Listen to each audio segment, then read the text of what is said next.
बुद्ध के पास एक व्यक्ति आया। यह व्यक्ति क्षत्रिय था और बड़ा ही विद्वान था। इस व्यक्ति की विद्वता के आगे बड़े बड़े ज्ञानी हार मान गए थे। जहाँ भी ज्ञान की बातें होती या शास्त्रार्थ होता, यह व्यक्ति वहाँ पहुँच जाता और अपने ज्ञान से सभी को आश्चर्यचकित कर देता। इस व्यक्ति को बड़ा ही अहंकार था कि वह एक श्रेष्ठ ज्ञानी पुरुष है, जिसके सामने सभी ज्ञानी फीके पड़ जाते हैं। जब इस व्यक्ति ने बुद्ध के बारे में सुना कि बुद्ध को परम ज्ञान की प्राप्ति हुई है, तब उसे अपने ज्ञान को श्रेष्ठ दिखाने का एक और मौका मिला। उसने सोचा कि वह बुद्ध से जाकर शास्त्रार्थ करेगा और बुद्ध के ज्ञान को झूठा साबित करेगा, जिससे उसकी ख्याति और ज्यादा बढ़ेगी। बुद्ध के समक्ष जाते समय रास्ते में उस व्यक्ति को यह पता चला कि बुद्ध ईश्वर की बात नहीं करते। तब उसने सोचा कि वह बुद्ध से ईश्वर के बारे में ही पूछेगा। वह बुद्ध के आश्रम में पहुंचा और बुद्ध के समीप पहुंचकर बुद्ध से बोला, हे बुद्ध, मेरा नाम मोलुंकापुत्र है। मैं क्षत्रिय हूँ, साथ ही श्रेष्ठ विद्वान भी हूँ। मेरा एक प्रश्न है जिसका उत्तर आज तक मुझे कोई नहीं दे पाया। मैंने सुना है कि आपको परम सत्य प्राप्त हुआ है। क्या आप मेरे प्रश्नों का उत्तर दे सकते हैं? मैं जानना चाहता हूँ कि ईश्वर है या नहीं। बुद्ध मुस्कुराए और बोले, क्या तुम सच में ईश्वर के बारे में जानना चाहते हो या अपने ज्ञान का प्रदर्शन करने आए हो? वह व्यक्ति बोला, हे बुद्ध, क्या आप मेरे प्रश्नों के उत्तर नहीं देंगे?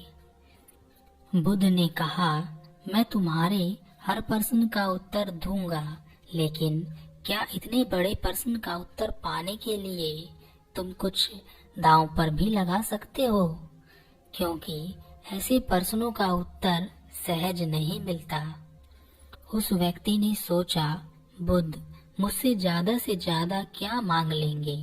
धन दौलत वह मेरे पास असीम है, या मेरी जान मांग लेंगे तो मैं वह भी दे सकता हूँ।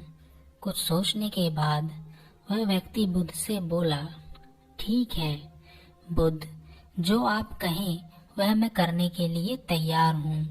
मैं अपनी समस्त संपत्ति दे सकता हूँ, या कहें तो मैं अपनी जान भी दे सकता हूँ। बुद्ध मुस्कुराए और बोले, यह सब मुझे नहीं चाहिए, मुझे केवल तुम्हारा मौन चाहिए। 2 वर्ष तक तुम्हें यहाँ मेरे पास आश्रम में रहना है।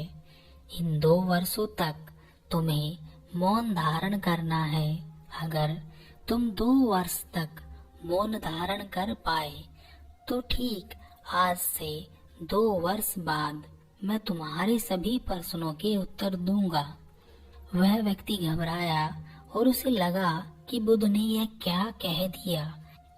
वह मुझसे मेरी जान मांग लेते तो मैं दे देता, लेकिन अगर मैं 2 वर्ष तक मौन धारण कर लूंगा तो लोग मुझे भूल जाएंगे।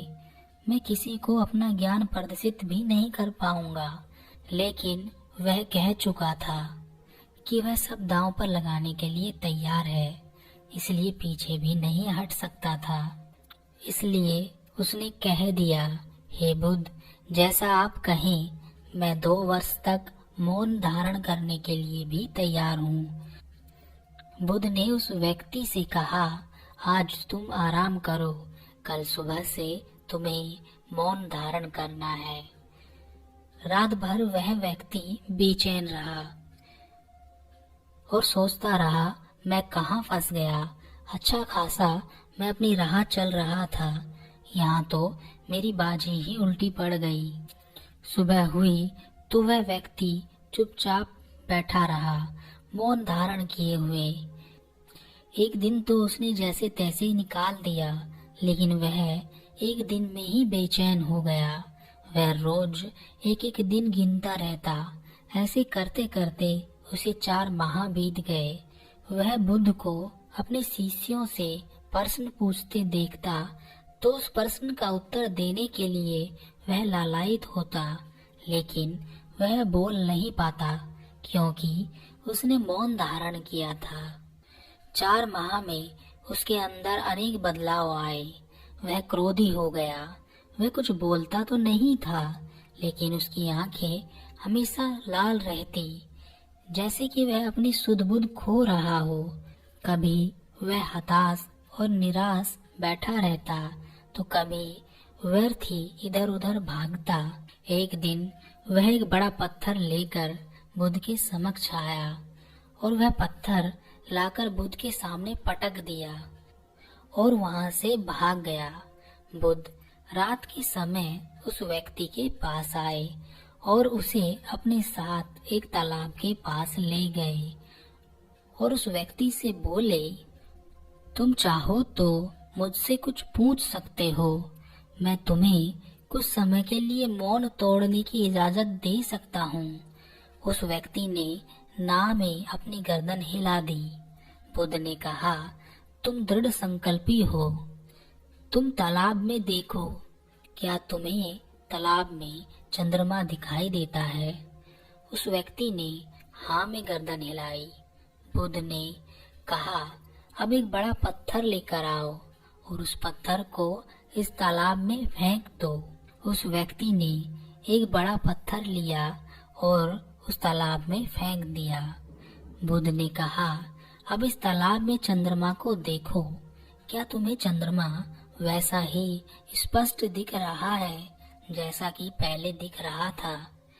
उस व्यक्ति ने ना में गर्दन हिलाई। बुद्ध ने उस व्यक्ति से कहा, जैसे एक शांत पानी में चंद्रमा बिल्कुल वैसा ही दिखता है जैसा कि वह है, उसी प्रकार मौन धारण किए हुए व्यक्ति को सभी चीजें स्पष्ट दिखाई देती हैं, लेकिन तुमने जो मौन धारण किया है वह ऊपरी है।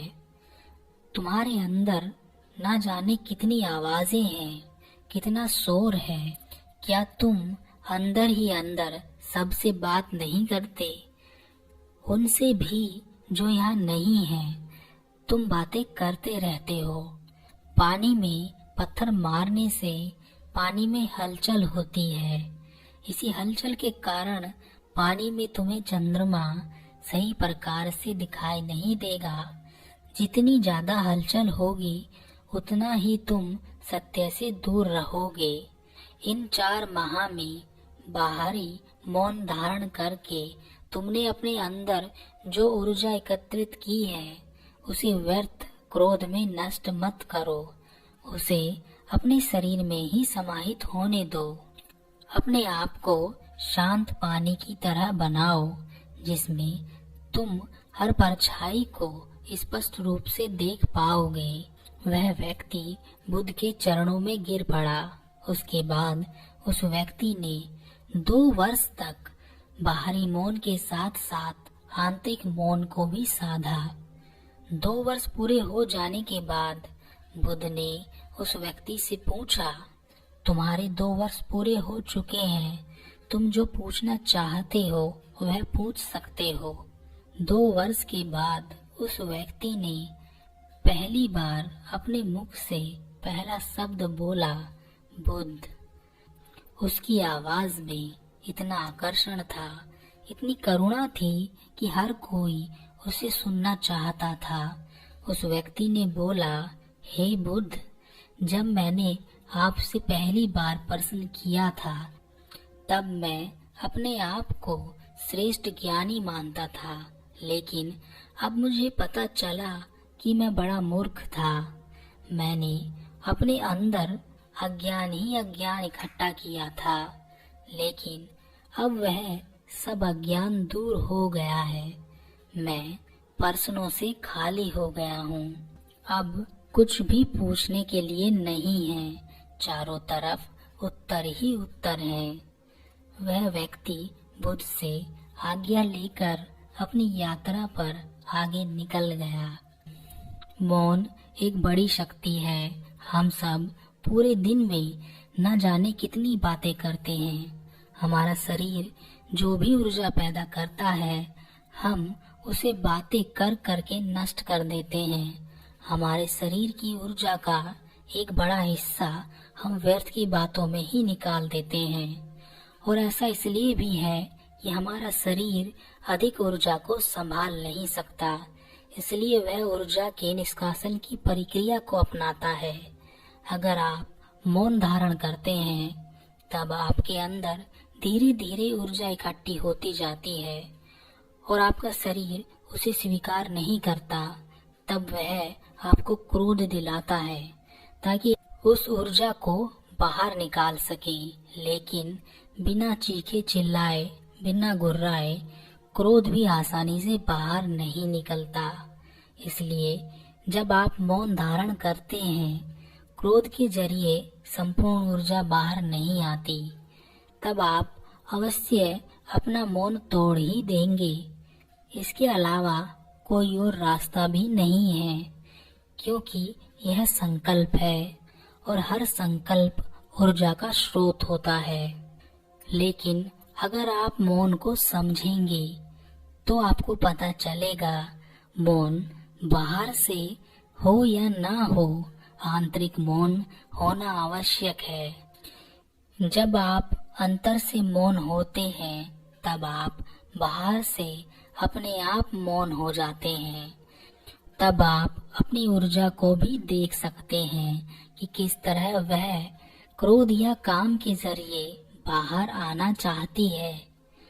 और जिसने क्रोध को देख लिया वह क्रोध नहीं कर सकता, क्योंकि क्रोध समझबूझ के साथ नहीं किया जा सकता। चीन में लाओ त्सु नाम के व्यक्ति थे। वे बड़े ही ज्ञानी व्यक्ति थे। बड़े बड़े व्यक्ति उनसे ज्ञान लेने के लिए आते रहते थे। ऐसे ही एक दिन एक बड़ा अधिकारी उनके आश्रम में उनके प्रति सम्मान प्रकट करने के लिए और ज्ञान प्राप्त करने के लिए आया। उसने लाओ त्सु से कहा, मेरे पास बहुत काम है, मैं हमेशा व्यस्त रहता हूँ, इसलिए मैं किसी धर्म चर्चा या सत्संग में नहीं जा पाता। क्या आप मेरे जैसे व्यस्त व्यक्ति के लिए भी एक या दो वाक्यों में कुछ ऐसा बता सकते हैं जिससे मैं धर्म का सार समझ सकूं? लाओ त्सु ने कहा, हाँ अवश्य, मैं आपको एक शब्द में ही बता सकता हूँ। अधिकारी ने जिज्ञासावश पूछा, और वह क्या है? लाओ त्सु ने कहा, मौन। और मौन किसकी तरफ ले जाता है? लाओ त्सु ने कहा, ध्यान। और ध्यान क्या है? लाओ त्सु ने कहा, मौन।